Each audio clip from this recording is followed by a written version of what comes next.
Hi girls, నేను Shastra. Welcome to our channel.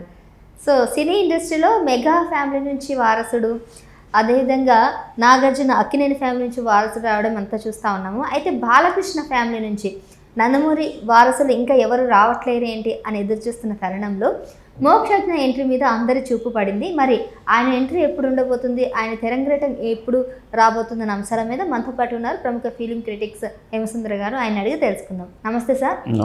Sir, Nandamuri వారసులుగా చాలామంది వచ్చారు, కాకపోతే మోక్షజ్ఞకైతే ప్రత్యేక స్థానం ఉంది. మరి బాలకృష్ణ కొడుకుగా మోక్షజ్ఞ ఎంట్రీ ఎప్పుడు వస్తుందని ఎదురు చూస్తున్న అతని అభిమానులకి ఎప్పుడు తీపి కబురు వచ్చే అవకాశం ఉందంటారు? అంటే నందమూరి ఫ్యామిలీలో మూడవ వారసుడిగా మనం మోక్షజ్ఞని చూడాల్సి వస్తుంది.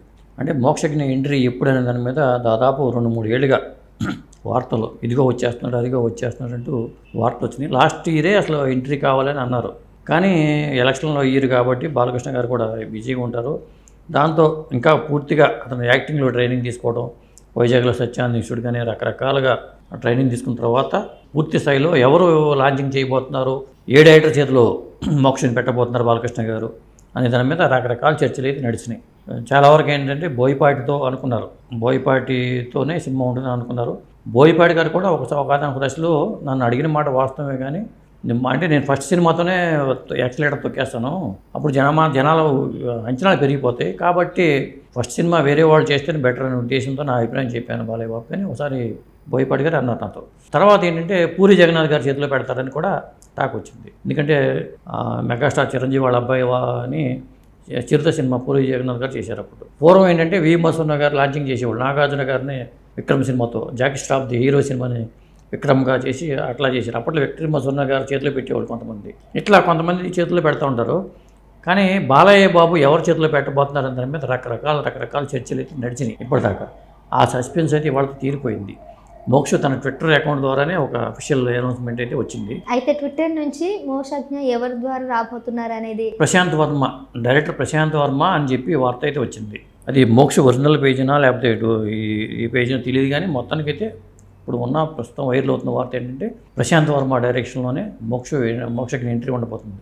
ఎందుకంటే ఇది నిజమైన వార్తే అవుతుందని అనుకుంటున్నాను. ఎందుకంటే బాలయ్య బాబుతోనే ప్రశాంత్ వర్మ సినిమా చేయాలి. ఎందుకంటే అన్స్టాపుల్గా అప్పుడు ప్రోమోలు చేయడంలో కానీ వీళ్ళిద్దరి మధ్యలో ఒక అండర్స్టాండింగ్ ఉంది. నీతో సినిమా చేస్తాను బాలయ్య బాబు అనడం కూడా జరిగింది. ఇప్పుడున్న పరిస్థితుల్లో బాలయ్య బాబు ఎన్పికి 1094 చేయాలి, ఇంకా కొన్ని కమిట్మెంట్స్ ఉన్నాయి, అఖండ చేయాలి. కాబట్టి ప్రశాంత్ వర్మ ఇచ్చిన మాట నిలబెట్టుకోవాలంటే మోక్షని ప్రశాంత్ వర్మ చేతిలో పెట్టడం తప్ప ఇంకొకటి అవకాశం లేదు. ఇంకొకటి ఏంటంటే ప్రశాంత్ వర్మ మిషన్కి వచ్చారు, జై హనుమాన్ రాబోతుందని ఇచ్చాడు ఆయన. నేను ఆ జై హనుమాన్ సినిమా వచ్చే సంక్రాంతికి అన్నాడు, ఇంతవరకు మొదలు పెట్టలేదు. మరి మళ్ళీ అలాగే స్క్రిప్ట్ వర్క్తో మొదలైంది, కానీ మళ్ళీ రణవీర్ సింగ్ తీసుకొస్తున్నాడని చెప్పి అన్నారు. హిందీ సినిమా అది పాన్ ఇండియా సినిమాగా అనుకున్నారు. అది మరి ఎక్కడ దాకా వచ్చిందో తెలియదు, కానీ మొత్తాన్ని సడన్గా ఏంటంటే ఇది లేటెస్ట్గా ఉన్న ట్విస్ట్ అని చెప్పాలి. ప్రశాంత్ వర్మ డైరెక్షన్లో మోక్షజ్ఞ ఎంట్రీ అనేది వాళ్ళు ఉన్న వైరల్ అవుతున్న వార్త. ఇది ఎందుకంటే చిన్న సినిమా కాకుండా ఒక పెద్ద ఫ్యాంటసీ సినిమాగానే దీన్ని చేసే అవకాశం ఉంది.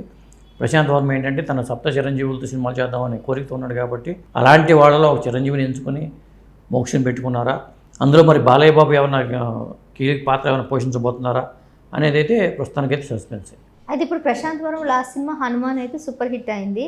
ఆ తర్వాత జయ చిరంజీవులాగా కొన్ని ఫ్యాంటసీ సినిమాలు చేయాలనుకుంటున్నారు, కాబట్టి అందులోనూ ఎక్కువ అంటే చిన్న హీరోలనే సెలెక్ట్ చేసుకోవడం కూడా మనం గమనిస్తూ ఉన్నాం. పెద్ద భారీ బడ్జెట్లు కాకుండా చిన్నగానే వెళ్తూ ఉన్నారు.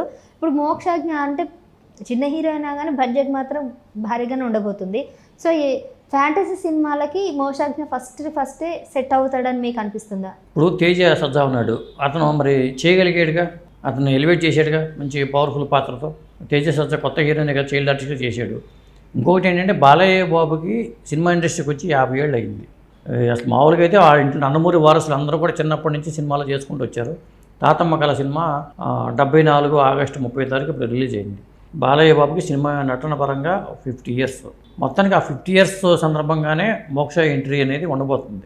ఆయన 50 ఏళ్ళ ఉత్సవం చేసుకోబోతున్నారు, కాబట్టి ఈ సందర్భంగా తన వారసుని ఆయన సినిమా రంగానికి పరిచయం చేయబోతున్నారని అనుకోవాలి. ఇంకొకటి ఏంటంటే ప్రశాంత్ వర్మ ఈ సినిమాకి నిర్మాతలు ఎవరు అనే టాపిక్ కూడా వచ్చింది. బయట వస్తున్న వార్తలు ఏంటంటే బాలకృష్ణ గారి అమ్మాయే తేజస్వినే నిర్మాతగా వ్యవహరించే అవకాశం ఉంది.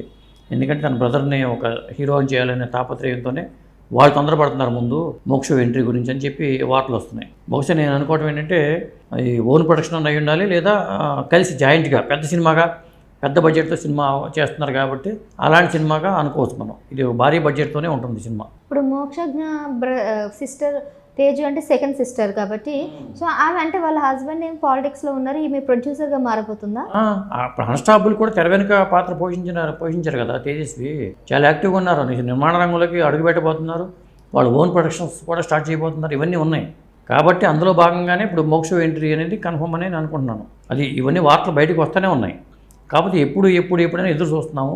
అఫీషియల్గా ఇప్పుడు ఇవాళ ట్విట్టర్లో ఈ వార్త వచ్చింది కాబట్టి దీనికి సంబంధించిన ఇతర వివరాలన్నీ కూడా నేను అనుకోవడం 2-3 రోజుల్లో దీనికి బయటకు వచ్చే అఫీషియల్గానే కథ ఏంటి, లేకపోతే సప్త చిరంజీవుల కథ, లేకపోతే ఏ టైప్ కథ, లవ్ స్టోరీనా. ఇవన్నీ లవ్ స్టోరీ అయితే అవ్వడానికి అవకాశం లేదు.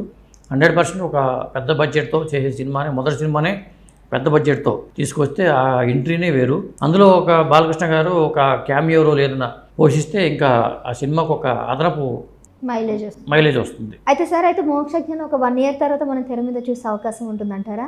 1 year కావచ్చు, 1.5 years పట్టొచ్చేమో. ఎందుకంటే ప్రశాంత్ వర్మ అంటే చాలా ఫాస్ట్గా సినిమా చేస్తారు కాబట్టి ఈ సినిమా కూడా నేను అనుకోవడం ఏంటంటే 2025లో మనం అతన్ని తెర మీద చూసే అవకాశం అయితే ఉంది. సో ప్రేక్షకులందరికీ కూడా ముఖ్యంగా నందమూరి అభిమానులు ఎవరైతే ఉన్నారో వాళ్ళందరికీ కూడా ఒక గుడ్ న్యూస్ అని చెప్పాలి.